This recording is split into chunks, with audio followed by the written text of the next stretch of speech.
Hello everyone, welcome back to Blacksmith Studios. My name is Jack and today we will be discussing the second trailer for Spider-Man The Great Web. Now, of course, we had the first leak trailer which I did a breakdown for. This is the second leak trailer now. So, let's just get right into it. New York City. Nothing in the whole world I wouldn't do for this big, beautiful apple. One moment, you're scarfing down a slice from Vinny's. The next, you're stopping a supervillain prison break. Best gig ever. So we start the trailer off with this Miles sort of costume with the yellow lines and an orange backpack similarly to the sort of design we saw in the previous trailer. Then we see the comic book panels of Peter and Miles eating pizza, and then they talk about the fact that there is a supervillain breakout. Now, of course, here we have a few villains from classic Spider-Man comics, so I'm just going to go through them from left to right. So we have Sandman, Hydra Man, Doc Ock, the Lizard, Kraven, Scorpion, Vulture, Tarantula, King Cobra, Rhino, and the Lizard as some of these villains.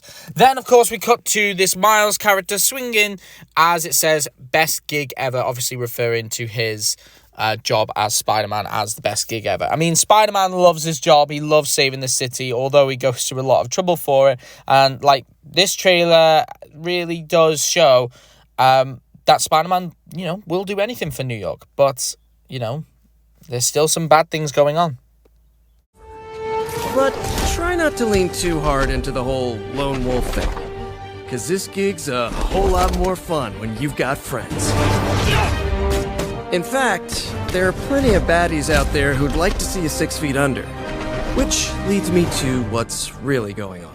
So we then hear Peter talking to, almost like he's talking to another variant of himself, trying to tell them about being Spider-Man. He tells them that this gig is much better with friends rather than the lone wolf thing, as we see a few shots of these spider people fighting. And of course, we see that awesome team-up shot with Miguel O'Hara, Gwen Stacy, Miles Morales in this yellow suit, Scarlet Spider, and Peter in the sort of symbiote suit. We then see a few shots of the team fighting together, and we see more comic book panels. Now, I can't tell many of these. I think it's just Peter and Miles in some of these panels, and we see a sort of group shot of all these spider characters again fighting Doc Ock. It also seems like in this shot, it looks like there's either multiple Doc Ocks or there's some Octobots that the Spider-Men people will be fighting. As we cut to the next clip. You know the Great Web? The interdimensional nexus of life and destiny that connects all us spider pals together? A few of us here tried to protect it, but we failed. If the Great Web collapses, it's the end for us all. So, if you're hearing this, those of you still able to swing across the Great Web, it's time to come together and fix this mess. So we then cut to a shot of the Web of Life and Destiny as Peter describes to whoever what the Web of Life and Destiny is, what the Great Web is. And he describes it as this big construct of a connectivity between all the spider people and how it keeps them all together. So I'm just going to name a few of the characters here. So we've got a sort of, I'm not too sure about the one at the top right. It looks as though it's like a Doc Ock sort of looking suit, but I can tell you the rest from right to left. So we have Miguel O'Hara, what looks to be a Miles variant possibly, Superior Spider-Man, Bombastic Batman. We have Spider UK, Spider-Punk, Scarlet Spider, Gwen Stacy's Spider-Gwen, and Mayday Parker's Spider-Girl. Now, this is amazing, and of course, in the center, we see one with a bunch of spider people, including Miles Morales. This is clearly some sort of comic book panels from Spider-Verse comics and from different universes within the comics, and it's incredible to see all these spider people together, and the fact that this game is going to tie into that concept and possibly even the Spider-Verse movies is such an incredible thought to me. We then hear Peter Parker state that they fought for the Great Web, but they failed, and that's why they need to team up together to stop this. So we see a few flashes of different spider people across the Spider-Verse. We see Mary Jane as Spider-Woman. We see Maybelle Riley, as Lady Spider, who we actually saw in Across the Spider-Verse.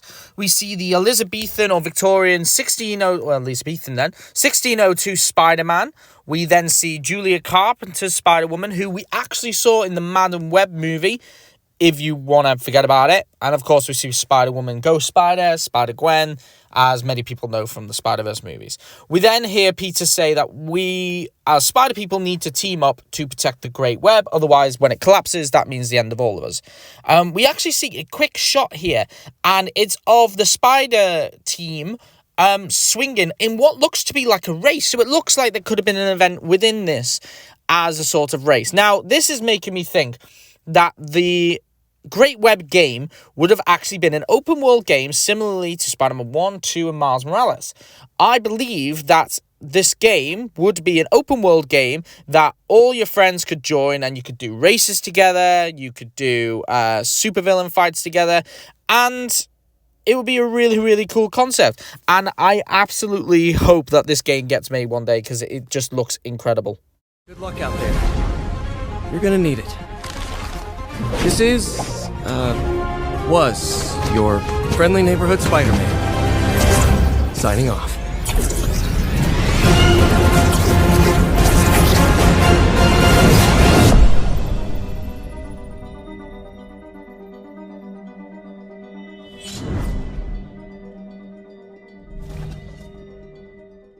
So here we have another shot of the Sinister Six. Now, what's interesting about this is that Mr. Negative, the Prowler, and this Red Rhino, this Roxxon's Rhino, appears in this shot. Now, it makes me think this is a different sort of lineup than we've seen in previous trailers. So it could be that we get a randomized Sinister Six in this game. It could be that the Sinister Six is sort of decided, maybe by the team, or maybe one of you play as the Sinister Six and you get 6 lives to take out the team. I don't know. It's very unusual because, I mean, this lineup doesn't show anything to do with Venom, which we saw in a previous trailer.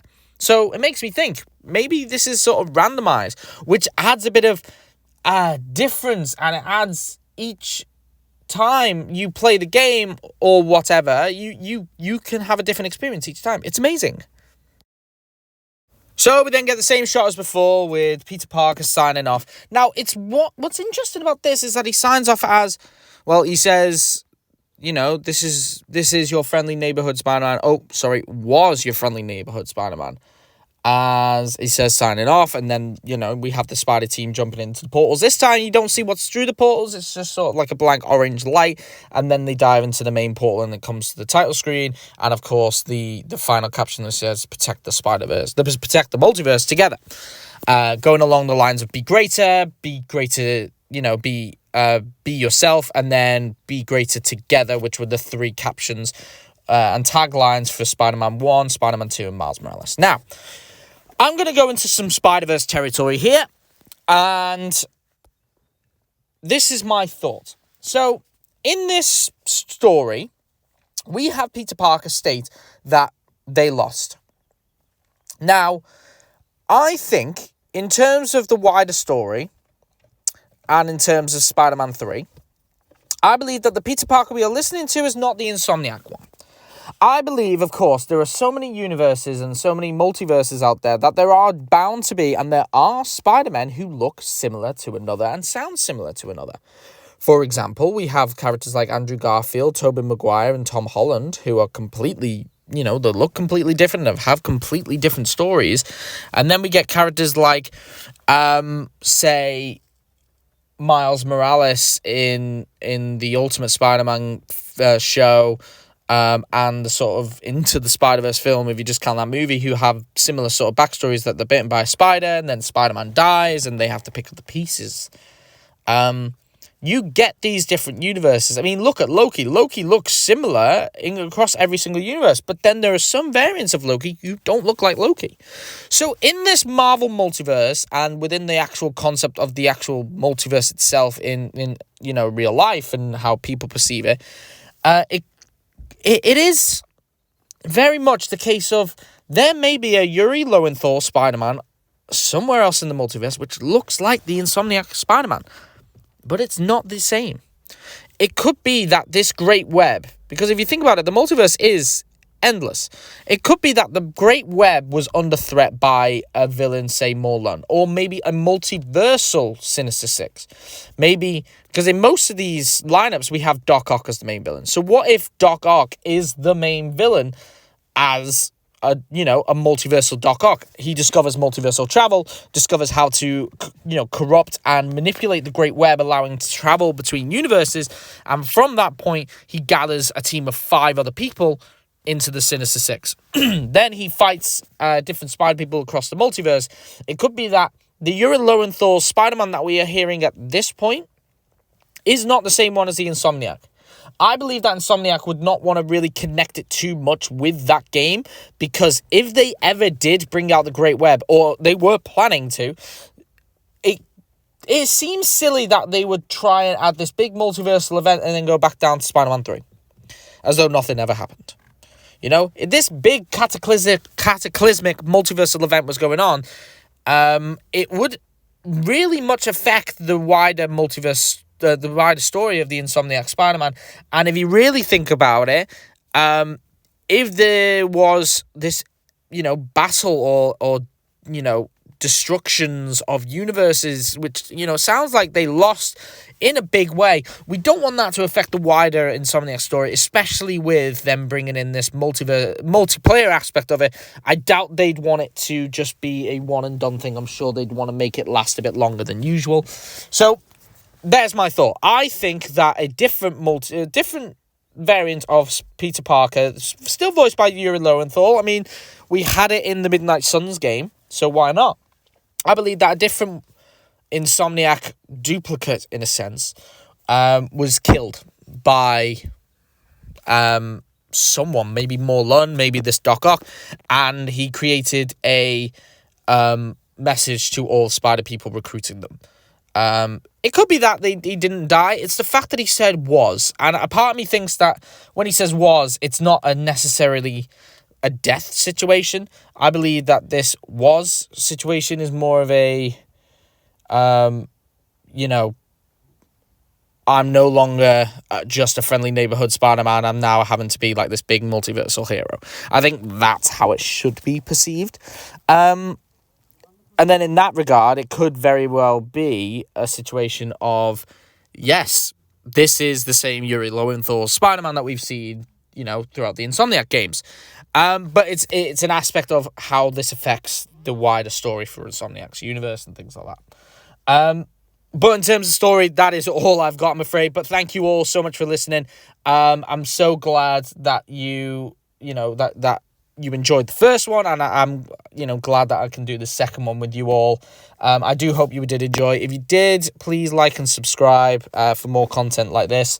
And please leave a comment down below. It's sad that this game may never be made, but please comment down below what you think of this trailer, what you thought of the last trailer, what you'd love to see, and what you actually think, because I may not be right. I may not be right. Well, probably aren't, but it would be nice to have a discussion with you guys. So please leave a comment down below, and I'll see you in the next one. Have a great day.